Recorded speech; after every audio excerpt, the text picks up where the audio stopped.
Well, let's do an experiment, just because there is such a Baptist revival happening, and God forbid that anyone leave and go, well, that got a little cultish. Let's just commit to it. Not cultish. We wallowed in a 15-year-old's journal for a while, and it brought out the 15-year-old aspirations, and me. I think I'd say probably in plenty of us. There's a melancholy kind of Morrisey vibe going on in here, but in kind of a groovy way. All right, people of Harmontown, I'm going to ask you a series of questions, and the answer is going to be Jesus at the top of your lungs. Who has the power to create? Jesus! Who has the power to make the earth a different shape? Jesus! Who is so entitled to happiness wait. I don't blame you, sir, because I lost track of my thought. Who is so entitled to happiness? Wait, that he's you know what? I'm making the problem worse because it's making it. Yeah. Who has a dick the size of Montana? Jesus! Whose dick is made of ink? Jesus! Whose penis is a mighty pen? Jesus! Whose dick will write life across the paper of the universe, and whose dick writing will make all the women and even me, God, that weep when they read it? Jesus! Who has a recipe for buttermilk biscuits that will make you shit yourself? Actually, yeah, no, not Jesus. We need to know that because we're having a Rosa Parks. I just listened to a Greg Proops article where Rosa Parks had a pancake recipe. Oh right, yeah, peanut butter. Peanut butter, yeah. The peanut butter pancakes. They're supposed to be fuck around good pancakes. Yeah. Not only one of the godmothers of the civil rights movement, she also had a recipe for peanut butter pancakes that will wipe you out. Yeah, but you know what? Who would have been better at serving civil rights if he had been there than Rosa Parks? Jesus! Who's smarter than Einstein? Jesus! Who's better able to do accents on the fly than Robin Williams? Jesus! Prove it. You guys were bummed out. Prove it. Who could go to SeaWorld, put his head in a whale tank, and just start babbling in dolphin talk and have the dolphins understand even though they were in the wrong tank? Jesus! All right, now, guys, give Spencer some now. Spencer needs it most. He's ill. It's become a faith healing tent right now. Oh, but there's one over here that's having problems as well. I sense the pain in his beard. It grows from his face, but it hasn't detached. He's holding his fears and thoughts. What's wrong with you, young man? Things. He has things wrong with him, but I feel the power to get those things away. Hallelujah. I want to ask, where do those things go when they go away? They go into Seattle. Yeah, I know. That was confusing. Why would they go into Jesus? Yeah, they go to. Well, someone's in Seattle. You know, doing those revivals, it actually takes a lot of work. I'm realizing they're not easy. No. Who has the power to do a good revival?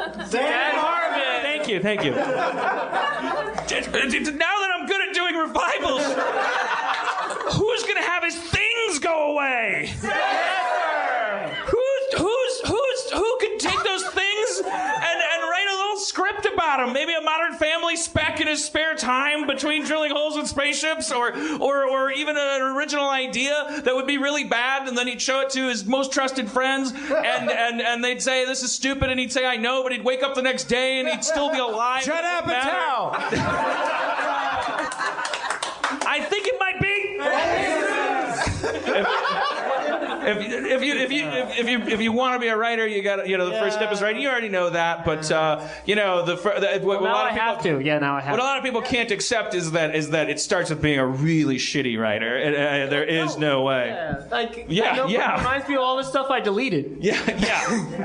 I kind of wish I could. I think that's the nice thing about that thing is like I was not a prodigy. That was actually pretty. Well, the embarrassing thing is this is pretty good. Well, there were bad things about it that got corrected over a long time. But also, whatever. There's conflicting messages there. One message is it's never too late to start.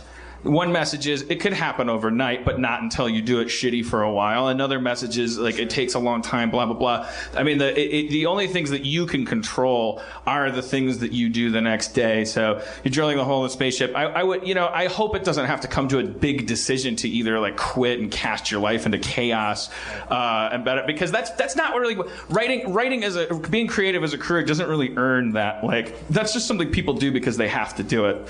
Like it doesn't necessarily like need that as fuel. You could actually conceivably, with enough concern about it, you could maybe drill some holes in some spaceships on like Saturday or something, like something. Yeah. Like chip away at it. Well, now that you've built up my confidence, I've been wanting to. I had a dream where I played a 16-bit video game designed by you, and I didn't play the beginning. So that's one thing I want you to do. I want you to make it like a Flash video game. I think it'd be really funny. All right. You should do it. You're a writer. All right. And that video game will be called Jesus! all right. It's not a real eyeball grabber. But, maybe we'll put some tits on the cover. Jesus, the video game. In 16 bits. Wreck-It Jesus. All right, it's Jesus, everybody. Give him a hand. Buy him a drink, maybe. Spencer, do you feel any better? Yeah, I'm feeling a lot better, you guys. I don't get it. Was that sarcasm or? I don't know. Seem to like the right thing. But you don't feel any better, is what you're saying. No, I feel better physically and mentally. Is there anything Dan or I or the Harmonians here tonight could do to make you feel spiritually or psychically better tonight? When you're subscribing to the podcast on iTunes and writing incredible ratings, like 5-star reviews, take a tall glass of Kettle One and enjoy it. All right, well, everybody, listen. Keep your feet on the side of a tree. Keep your hands on a dog. And keep your eyes looking at the stars. Well, one of them. Keep your other eye looking at like a lizard that will keep inspiring you to make your eyes able to point 2 different directions. Let me go back to your feet because I should divvy those up too. Have the first 3 toes on one of your feet. Dan, honey, 15-year-old Dan, it's time for school. It's time for school, Dan. You dreamed the whole thing. I dreamt I was a 40-year-old fat man with a hot girlfriend, which I really care about because I'm 17, and I know he doesn't care about. With a bunch of people that like him and always laugh at everything he says. And thank you for coming to Harmontown, everybody. Thank you all for coming. Thanks for coming. Beautiful, beautiful people. I'd like to thank Jesus, Spencer, everybody. One more time for Spencer. I'm Jeff Davis. Also, Katie Levine, Zach McKeever, Emily Gordon, Danielle Kramer, Dustin Marshall, Mo Fathelbab, Jenny Feim, and Sharu Shaka. One more time for the mayor of Harmontown, Dan Harmon. Do your neon lights shine for you,